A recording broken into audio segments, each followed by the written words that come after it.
শুধু শাক নয় দাদা, শাকান্ন। বেঁচে থাকার এখন এটাই একমাত্র অন্ন।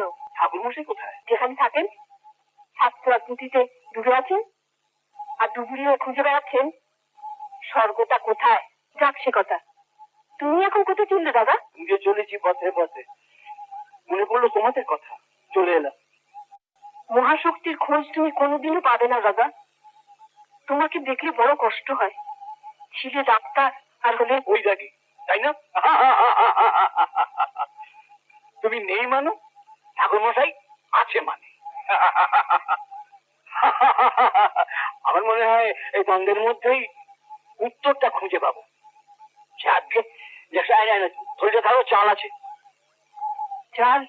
হ্যাঁ, যিনি খান চিনি, তার যখন চিন্তামণি, তিনি তো স্রষ্টা, সবার পিতা।